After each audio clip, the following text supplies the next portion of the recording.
Estamos viviendo en un tiempo incierto, pero Dios ha dado luz al mundo en su profecía. Prepárate para escuchar el programa Historias Proféticas del Mundo con Álvaro de la Cruz. Saludos a todo aquel que nos escucha y quiera ponerse en contacto con este programa. Bien pueda compartirnos su opinión, manifestarnos alguna inquietud, dejarnos cualquier comentario, reportarnos su sintonía, mandarnos una crítica o simplemente dejarnos su amable saludo. Tenga la gentileza de dirigirse al WhatsApp más 57 321 296 59 56. Más 57 321 296 59 56. En esta ocasión vamos a viajar a una época hermosa, limpia, espiritual, en la que arrancó la primera comunidad cristiana recién establecida por Jesús, su fundador. Aquellos días que marcaron el ideal al cual debemos regresar o incluso superar. El tiempo del primer amor. La primera comunidad apostólica, episodio 2.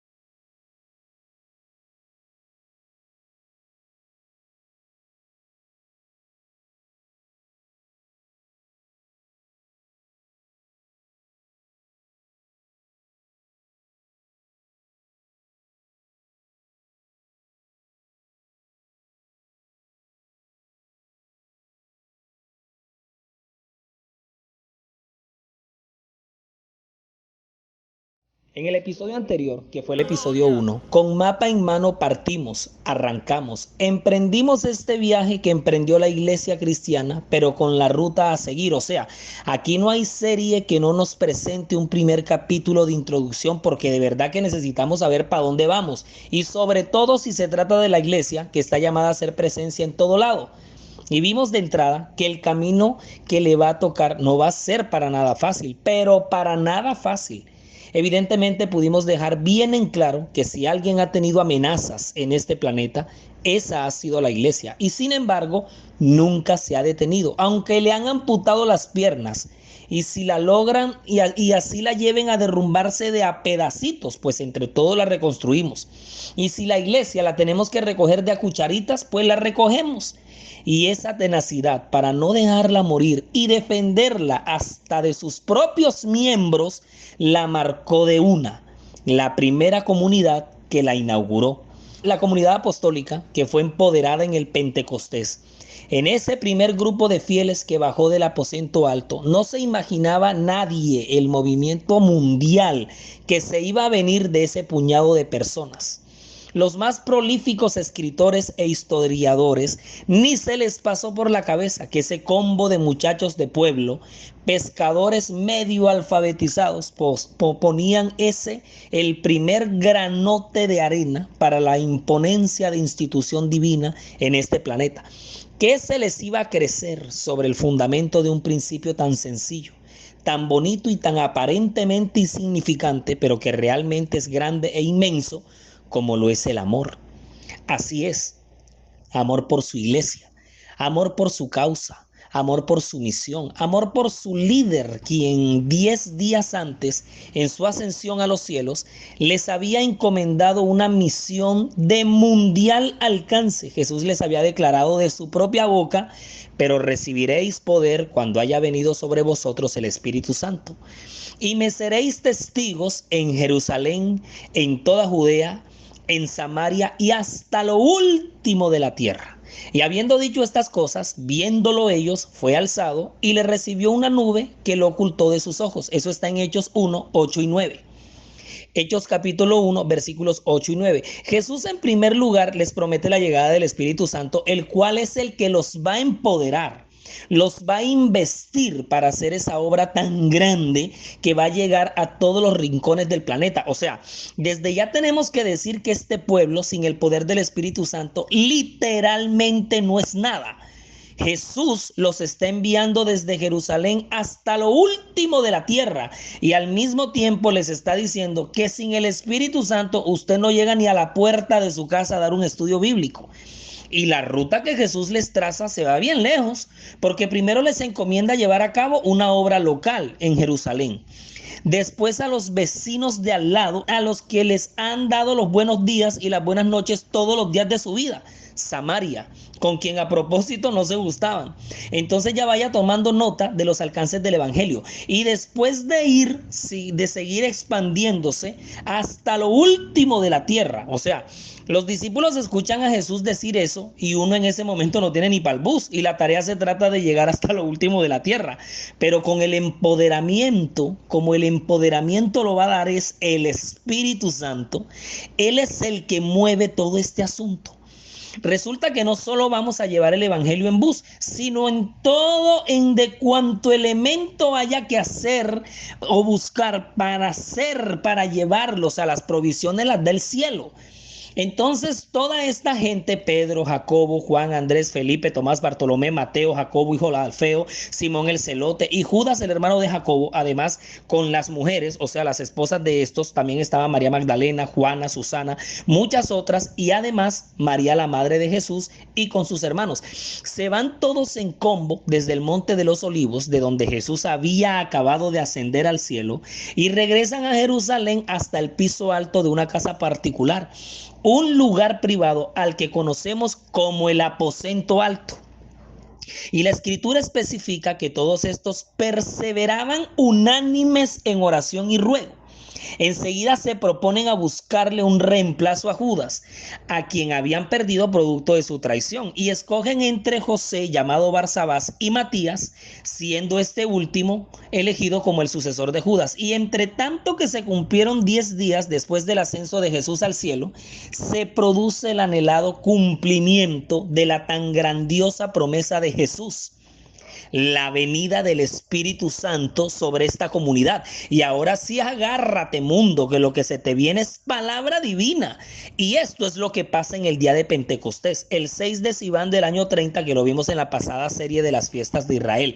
Fueron todos llenos, fíjese, llenos del Espíritu Santo, y se produce el primer acto de superpoder de estos cristianos, que fue el hablar en lenguas, en presencia de todos estos visitantes que venían desde diferentes partes de la geografía del antiguo mundo, y los escuchan predicar a todos en sus propios idiomas. O sea, la cosa más maravillosa y a la vez la cosa más anormal para esos espectadores y escuchas, al punto de decir algunos en espíritu de burla de que estaban hasta borrachos, mientras que los más impactados quedaron atónitos y perplejos al escuchar a estos pescadores, muchachos de pueblo, medio alfabetizados, expresarse magistralmente en sus idiomas nativos. Y es que estos visitantes a la fiesta del Pentecostés eran los meros del judaísmo, que venían desde afuera, o sea, los huéspedes de honor, los internacionales. Y se preguntaron, bueno, ¿y a qué hora estos iletrados hicieron el curso de copto, de parsúa, de lengua ugarítica, de lengua semita y todas las que hablamos? ¿Y esto qué fue? Si estos pelados viven llevados, buscando espaldiario para comer.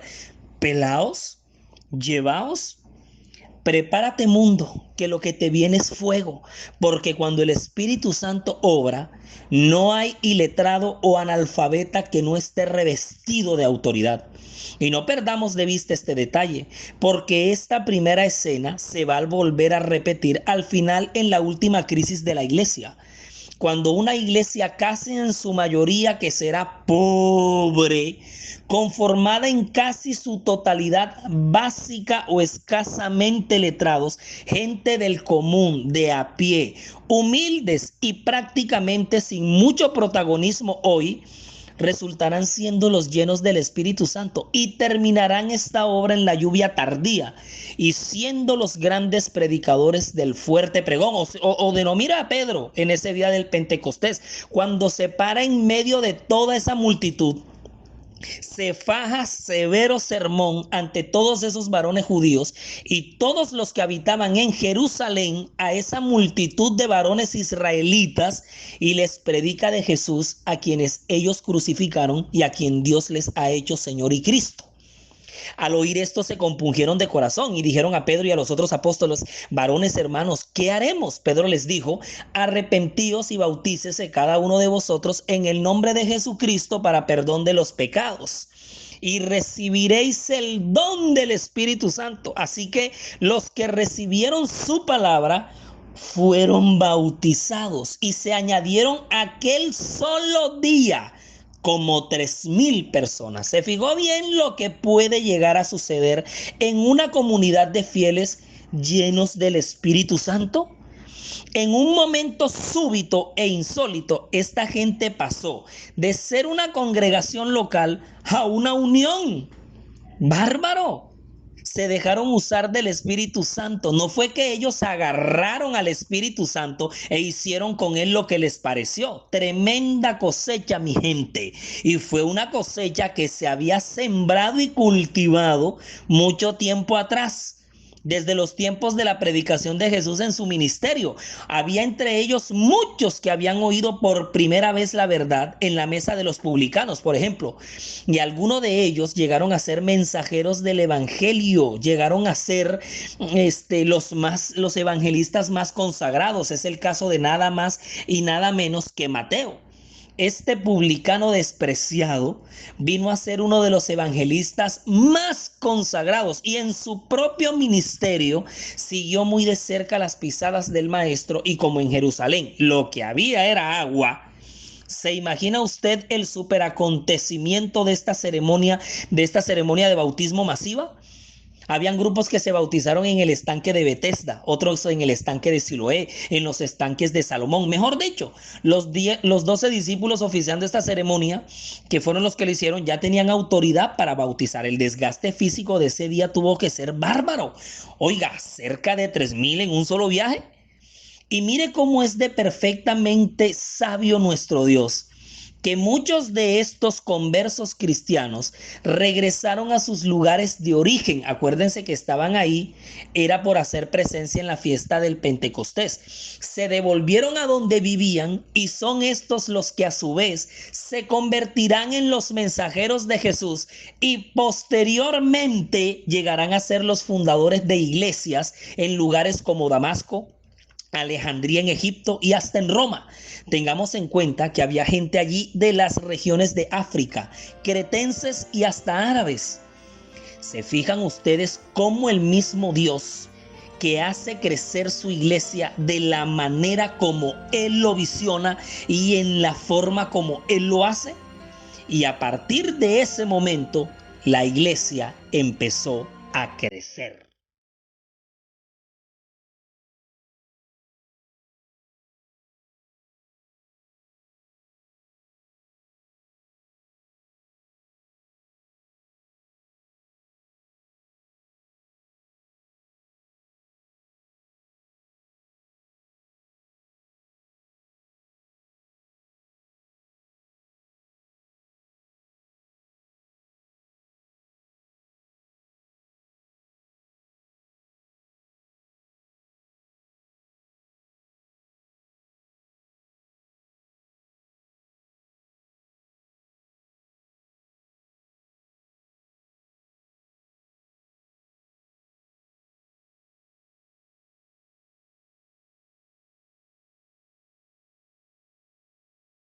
Todos los podcasts están disponibles para escuchar y descargar en Anchor.fm. Búsquenos como La Historia Profética del Mundo.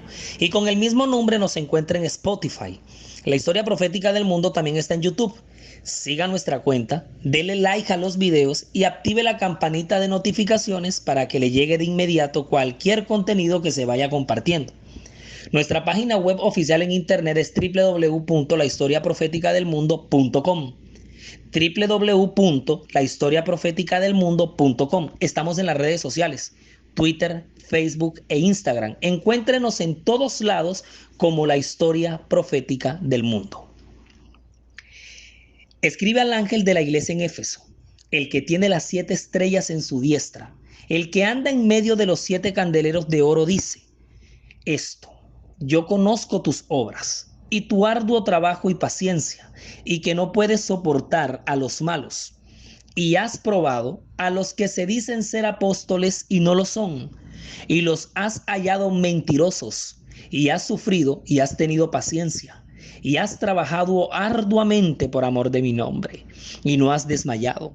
Esa es parte del mensaje que se le manda a la iglesia de Éfeso y se cumple precisamente en esta primera época de la iglesia que estamos describiendo aquí en este segundo episodio. Y es que después de aquel multitudinario bautismo, la experiencia de esta naciente iglesia, la cristiana, va a ser una cosa muy bonita, muy hermosa, como dirían las reinas, lo más bello, lo más esplendoroso. Perseveraban en la doctrina de los apóstoles, en la comunión unos con otros, en el partimiento del pan y en las oraciones. Y sobrevino temor a toda persona, y muchas maravillas y señales eran hechas por los apóstoles. Todos los que habían creído estaban juntos y tenían en común todas las cosas, y vendían sus propiedades y sus bienes y los repartían a todos según la necesidad de cada uno. Y perseverando unánimes cada día en el templo y partiendo el pan en las casas, comían juntos con alegría y sencillez de corazón, alabando a Dios y teniendo favor con todo el pueblo. Y el Señor añadía cada día a la iglesia a los que habían de ser salvos. O sea, producto de esta unidad en la fe, el resultado de esta comunidad de fieles en ese temor y en ese deber también cumplido era la multiplicación de la hermandad. O sea, la espiritualidad era el estado natural de esa iglesia y el evangelismo era su estilo de vida.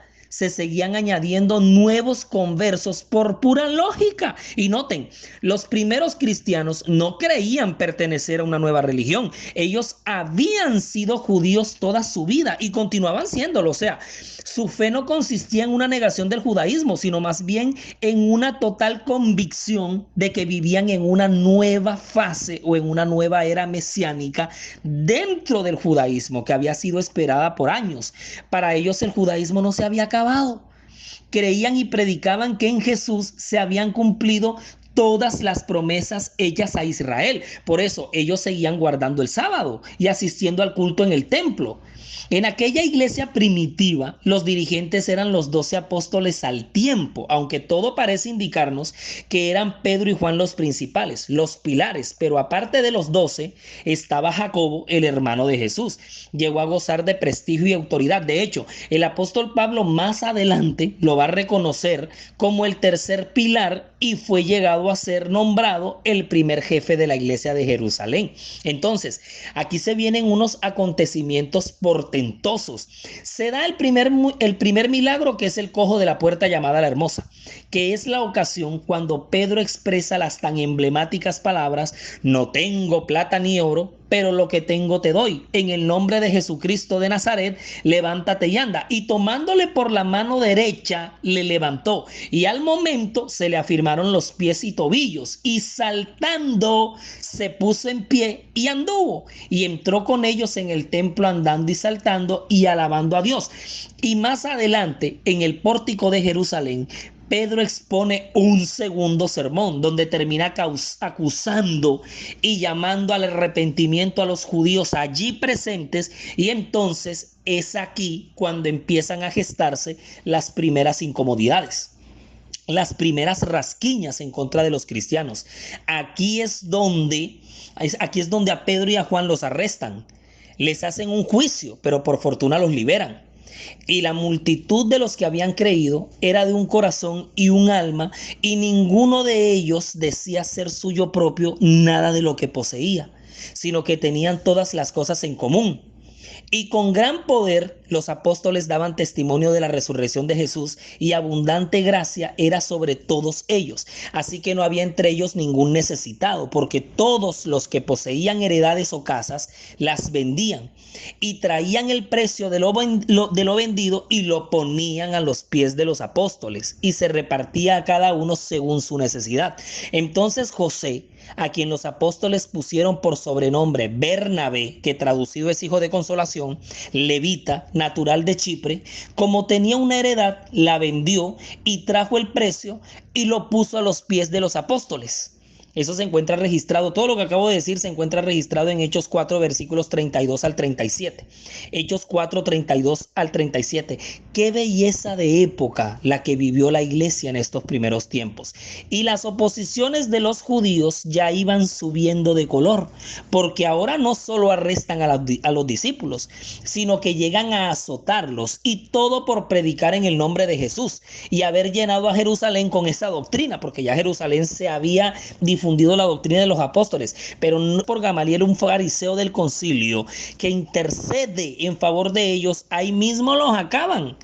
Pero después de que ellos salieron de la presencia del concilio, gozosos de haber sido tenidos por dignos de padecer afrenta por causa del nombre, y todos los días en el templo y por las casas no cesaban de enseñar y predicar a Jesucristo, y se viene la primera junta de nombramientos.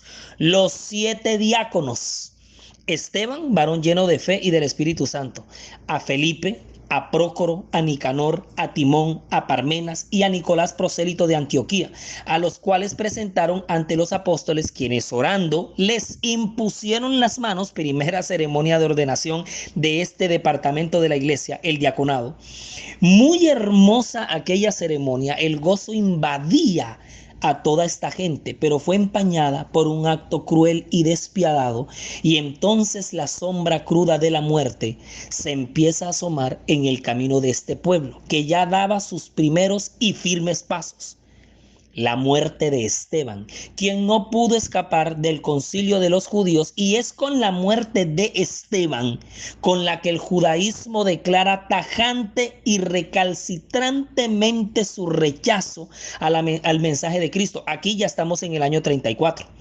La muerte de Esteban se da en el año 34 después de Cristo. Echándole fuera de la ciudad, le apedrearon, y los testigos pusieron sus ropas a los pies de un joven que se llamaba Saulo, y apedreaban a Esteban mientras él invocaba y decía: Señor Jesús, recibe mi espíritu. Y puesto de rodillas, clamó a gran voz: Señor, no les tomes en cuenta este pecado. Y habiendo dicho esto, durmió. Eso está en Hechos 7, 58 al 60. Hechos 7, 58 al 60.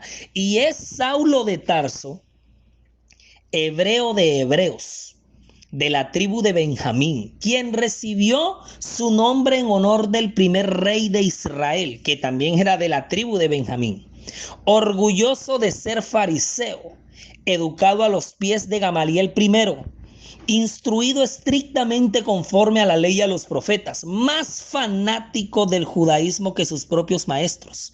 Puso todo su celo, pasión, energías y fuerza para una cruzada de persecuciones en contra de los cristianos en Jerusalén. Asolaba a la iglesia y, entrando casa por casa, arrastraba a hombres y a mujeres y los entregaba en la cárcel. Esta persecución de Saulo, porque todavía no se llama Pablo, esta persecución de Saulo provoca que la iglesia primitiva fuera esparcida por toda Judea, y nada más y nada menos que a Samaria. Y es entonces cuando el evangelio es predicado en Samaria, nada más y nada menos que por uno de los 7 diáconos, Felipe. Felipe, quien desarrollando un fructífero ministerio, una de las tantas experiencias que va a tener este evangelista es la del eunuco, el funcionario de Candace, la reina de los etíopes. Eso aconteció en el camino que desciende de Jerusalén a Gaza, que era desierto. También fue a todas esas ciudades entre Azoto y Cesarea regando el mensaje, tanto en Siria como en Palestina. El mensaje del cristianismo fue arduamente predicado en medio de la persecución, hasta que pasó lo imaginable, lo para nada sospechado, lo que nadie ni por equivocación llegó a sospechar. Saulo de Tarso, el hebreo de hebreos, de la tribu de Benjamín, el orgulloso de ser fariseo, educado a los pies de Gamaliel primero, instruido estrictamente conforme a la ley y a los profetas, más fanático del judaísmo que sus propios maestros, el judío más acérrimo perseguidor de los cristianos, se convierte al cristianismo. ¿Qué cómo? Sí, así como lo oyen, vea, esto hubiera pasado hoy y yo no me imagino la revolución en las redes sociales, las millones de descargas en YouTube que esto hubiera generado. Hasta memes le hubieran hecho la conversión de Saulo de Tarso, Dios mío. Pero sí, así pasó. No hubo mano humana que interviniera en la conversión milagrosa de Saulo de Tarso. Fue el mismo Señor Jesús quien se le aparece camino a Damasco, porque él se dirigía hacia allá con sus hombres a buscar cristianos que anduvieran merodeando en las sinagogas de Damasco. Este muchachito era radicalmente celoso con su fariseísmo, hasta que el mismo Jesús se le aparece, se cae del caballo, queda medio ciego por el resplandor de aquella sobrenatural aparición, y desde el año 50 empieza el ministerio de Saulo como apóstol de Jesucristo, pero ahora con el nombre de Pablo. Y el primer lugar donde va a llegar a predicar, relatando su conversión, su encuentro con Jesús y su llamado a predicar su mensaje, es precisamente en Damasco, en las sinagogas. O sea, los cristianos aterrorizados porque el más temible perseguidor de su iglesia se aproxima a espantarlos de ese lugar, y de repente se topan frente con este personaje que llega saludando a todo el mundo en el nombre de Jesús y contando su encuentro con Jesús, y nadie le puede creer lo que le están escuchando. De hecho, por mucho tiempo gran parte de los cristianos le tuvieron miedo y desconfianza. La llegada del apóstol le va a dar un plus a la misión que Jesús dejó. Con Pablo se da el inicio al proceso de globalización del cristianismo. En la oscuridad sientes el pecar, pero quieres de su eterna paz. Ven a Cristo, ven a Cristo, ven a Cristo con fe. Saludamos a todas las emisoras que emiten nuestro programa en Estados Unidos, España y Latinoamérica, y a toda nuestra apreciada audiencia, quienes muy amablemente comparten y difunden este archivo desde sus dispositivos. Un abrazo de agradecimiento para Silo Radio en la Asociación Sur de Bogotá, en Colombia. Si a los cristianos la conversión de Pablo los puso de para arriba, a los judíos los dejó en cuidados intensivos, al punto que resolvieron matarlo y no perdieron la más mínima oportunidad para buscar su muerte, mientras que la iglesia cristiana ahora se sentía más viva que nunca. Pedro sana a Eneas en Lida, resucita a Dorcas en Jope, y a Pablo se le une un compañero de fórmula con quien va a realizar su primer viaje misionero, nada más y nada menos que el centurión de la compañía llamada La Italiana, Cornelio. Otro compañero que se va a unir en camino es Bernabé y Silas. Mientras por su lado los apóstoles hacen su obra en Israel, Pablo realiza 3 gigantescas giras evangelísticas, convirtiéndolo así en el mayor evangelista de todos los tiempos en la historia del cristianismo. Y su primera gira arranca en Antioquía, sigue hacia Chipre, Perge, Antioquía de Pisidia, Iconio, Listra y llega a Derbe. Se realiza el primer congreso de la Asociación General de la Iglesia Cristiana, el Concilio de Jerusalén, donde se ajustaron algunas creencias y proyectos misioneros. Ya para estas alturas, la iglesia tiene apóstoles y ancianos como máximos líderes de las congregaciones y ya tenemos organizada la cosa. Pablo emprende su segundo viaje misionero, donde llega a Europa, pasa por Filipos, Tesalónica, Berea, Atenas, Corinto, regresa a Antioquía, y en el tercero visita Galacia, Frigia, Éfeso, Corinto, Macedonia, Grecia, Troas, Mileto, y vuelve a Jerusalén, y es cuando el martirio empieza porque es arrestado en el templo. Fíjate. Luego que vuelve a Jerusalén después de la tercera gira. Todo este periplo de hazañas se dan entre los años 50 e inicios de los 60, cuando empieza a galopar a toda máquina un caballo rojo cuyo jinete tiene el poder de quitar de la tierra la paz, y se asoma para esta iglesia que vivía días de gloria y triunfo una sombra cruel y despiadada con ganas de sangre. Y eso es lo que vamos a ver en el siguiente episodio, cuando nos toque caminar por uno de los tramos más sangrientos y brutales que empezaron con el cruel Nerón, pero que con toda la sangre derramada de la iglesia, lo único que va a lograr es abonar la semilla de una fe que va a seguir creciendo. Resumimos y nos fuimos. 1. La primera comunidad apostólica de la iglesia cristiana está representada por la iglesia de Éfeso y el primer sello del Apocalipsis, simbolizada por el jinete del caballo blanco, el tiempo del primer amor. 2. Aquellos primeros años de pureza espiritual con las que arrancó el pueblo de Dios es el mismo ambiente con el que ha de cerrar su experiencia aquí en la tierra poco antes de la segunda venida de Cristo. 3. No eran las conexiones con el mundo, ni mucho menos los métodos de los hombres. Era la unidad en la misión lo que definía aquella primera fase de la iglesia. 4. El blanco pureza predominante de este segundo episodio se teñirá de sangre en el próximo. 5. Añorando con nostalgia aquellos tiempos, con la bendita ilusión que esas épocas regresen, produce para ustedes Daniel Aponte, diseña y grafica Mike Vanegas, en el relato Álvaro de la Cruz, y pedimos en oración que tanto ustedes como nosotros adoremos al Señor en espíritu y en verdad.